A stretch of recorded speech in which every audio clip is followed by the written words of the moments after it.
हिंदू धर्म के अनुसंधान और सांस्कृतिक कूटनीति को बढ़ावा देने के उद्देश्य से नेपाल की पुष्प कमल दाहाल प्रचंड सरकार श्री पशुपति हिंदू विश्वविद्यालय की स्थापना की जरूरत के लिए अध्ययन की शुरुआत कर चुकी है। हालांकि विशेषज्ञों का कहना है कि इस तरह के विश्वविद्यालय की स्थापना पर्याप्त तैयारी के बिना नहीं की जानी चाहिए। केंद्रीय टूरिज्म और सांस्कृतिक मंत्री सुदन किराती धर्मनिरपेक्षता की वकालत करते हैं। उन्होंने विश्वविद्यालय की जरूरत का अध्ययन करने के लिए एक समिति का गठन किया है। किराती की पहचान यह है कि वो माओवादी पार्टी में कट्टरपंथी विचारधारा का प्रतिनिधित्व करते रहे हैं और पहली बार मंत्री बनाए गए हैं। सरकार ने जो समिति बनाई है वो विश्वविद्यालय को लेकर काम कर रही है, लेकिन कुछ विशेषज्ञों का मानना है कि नेपाल संस्कृत विश्वविद्यालय के तहत हिंदू धर्म और वैदिक संस्कृति के अध्ययन और शोध को आगे बढ़ाया जा सकता था। विश्वविद्यालय की स्थापना के लिए अध्ययन। नेपाल में 80% से ज़्यादा आबादी हिंदू है। माओवादी आंदोलन के बाद नेपाल एक हिंदू प्रभुत्व राजशाही से एक संघीय लोकतांत्रिक गणराज्य में बदल गया था, जिसके बाद कुछ विश्वविद्यालयों और महाविद्यालयों के नाम बदल दिए गए। माओवादी पार्टी के अध्यक्ष प्रचंड तीसरी बार प्रधानमंत्री बने हैं। उनकी सरकार के टूरिज्म मंत्री किराती ने प्रोफेसर डॉक्टर जगमन गुरुंग की अध्यक्षता वाली एक समिति को पशुपति हिंदू विश्वविद्यालय की स्थापना की जरूरत के अध्ययन की जिम्मेदारी दी है। टूरिज्म मंत्रालय के प्रवक्ता राजेंद्र कुमार केसी ने कहा, उन्होंने हमें 2 हफ्ते पहले बताया है कि हमने अब तक कितना काम किया है।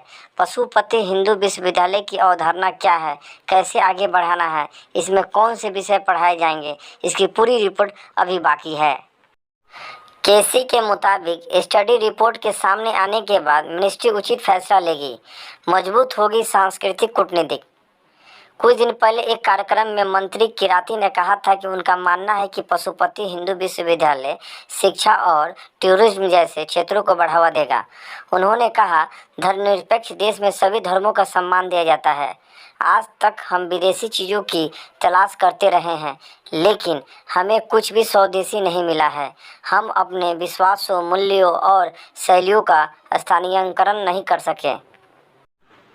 उन्होंने कहा, हमारा लक्ष्य पूरी दुनिया में बुद्धिजीवियों को तैयार करना है। यह सांस्कृतिक कूटनीति को मजबूत करने का एक साधन भी है।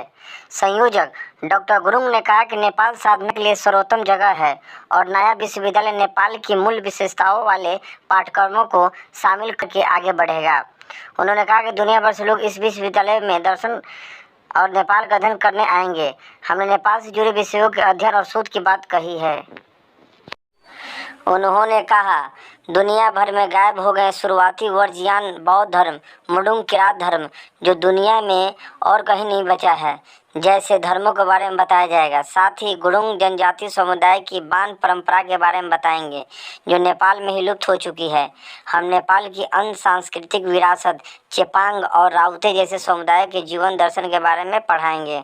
उन्होंने विस्तार से बताया कि नेपाल एक उच्च श्रेणी के पूर्वी दर्शन और साधना के अध्ययन के लिए एक उपयुक्त स्थान है। उन्होंने कहा कि पशुपति हिंदू विश्वविद्यालय के संचालन की वित्तीय जिम्मेदारी एक चुनौती नहीं होगी। संसाधन जुटाना मुश्किल। वर्तमान में नेपाल में 1 दर्जन से अधिक विश्वविद्यालय चल रहे हैं, जबकि प्रांतीय सरकारें कुछ नए विश्वविद्यालयों की स्थापना की दिशा में आगे बढ़ रही है।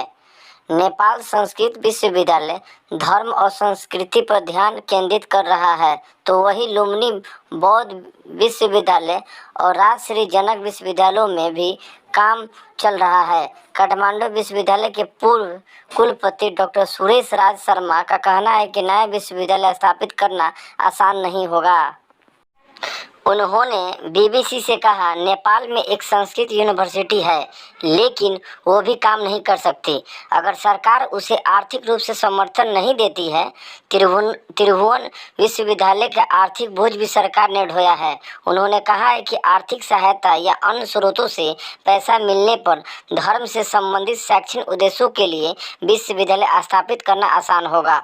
पूर्व कुलपति शर्मा कहते हैं, कॉलेज शुरू करना और उसे यूनिवर्सिटी बनाना बेहतर है, लेकिन एक बार में यूनिवर्सिटी खोलने से उसकी जिम्मेदारियां बढ़ जाती है। मुझे नहीं लगता है कि यह इतना आसान है।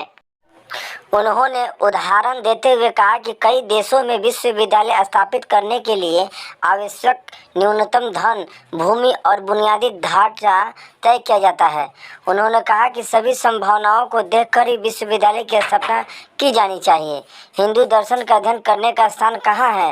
नेपाल संस्कृत विश्वविद्यालय के पूर्व कुलपति कुल प्रसाद कुराला का कहना है कि उन्हें पशुपति हिंदू विश्वविद्यालय खोलने की कोई संभावना नजर नहीं आती।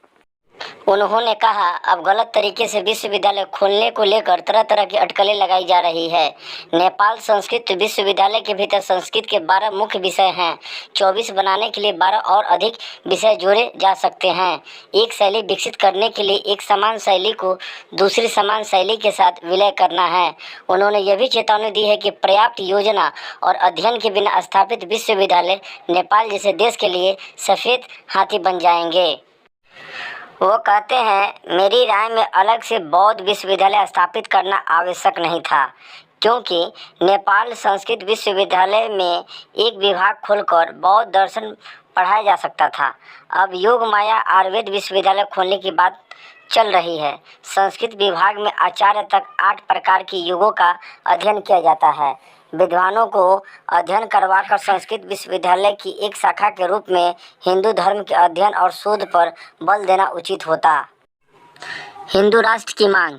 काठमांडू में वाल्मीकि विद्यापीठ के एक प्रोफेसर आचार्य काफले ने टिप्पणी की कि वो पशुपतिनाथ हिंदू विश्वविद्यालय की स्थापना के पीछे के उद्देश्य और कारण को नहीं समझती हैं। वे कहती हैं, त्रिभुवन यूनिवर्सिटी के तहत अगर आप संस्कृत की पढ़ाई करते हैं तो पशुपतिनाथ और अन्य विषय पढ़ाए जाते हैं। चूँकि हिंदुओं की एक बड़ी आबादी है, इसलिए हमारे देश में सब कुछ हिंदूमय है। इसलिए दिखावे के बारे में बात करने के बजाय हमें उन बुनियादी ढांचे का निर्माण करना चाहिए जो धर्म और संस्कृति में विश्वास रखने वाले लोगों का समर्थन करते हैं। उन्होंने इस बात पर जोर दिया है कि तीर्थयात्रियों के लिए धर्मशाला, रसोई जैसे बुनियादी ढांचे का निर्माण किया जाना चाहिए। सरकारी अधिकारी विश्वविद्यालय स्थापित करने को नए अध्ययन के लिए बेहद गंभीर तरीके से होमवर्क कर रहे हैं। वहीं नेपाल में राष्ट्रीय प्रजातंत्र पार्टी और राष्ट्रीय प्रजातंत्र पार्टी नेपाल जैसी पार्टियां मांग कर रही है कि देश को एक हिंदू राष्ट्र के रूप में बहाल किया जाना चाहिए। भारत नेपाल धार्मिक कूटनीति। हाल के दिनों में नेपाल के पड़ोसी देश भारत में हिंदू राजनीति की जड़ें गहरी होती जा रही है। दोनों देशों के अधिकारी रामायण सर्किट समेत धार्मिक टूरिज्म पर जोर दे रहे हैं। भारत का हिंदू समुदाय पशुपतिनाथ के प्रति उच्च सम्मान दिखाता है। पशुपतिनाथ के अलावा भारत के प्रधानमंत्री नरेंद्र मोदी ने मुक्तिनाथ और जनकपुर धाम का दौरा किया है। कई नेपाली धार्मिक शिक्षा के लिए भारत में बनारस सहित विभिन्न जगहों पर जाते हैं। इसी तरह भारतीय नेपाल को धार्मिक टूरिज्म और अनुसंधान की जगह के तौर पे स्थापित कर रहे हैं। कुछ जानकारों का विश्लेषण है कि हिंदू विश्वविद्यालय स्थापित होने पर इस तरह के आदान प्रदान का और विस्तार हो सकता है। दोस्तों, अगर यह वीडियो आपको पसंद आई होगी तो प्लीज़ मेरे चैनल को लाइक, शेयर एंड सब्सक्राइब जरूर कर देना, ताकि आने वाले वीडियो से मैं आपको हमेशा अपडेट करता रहूं।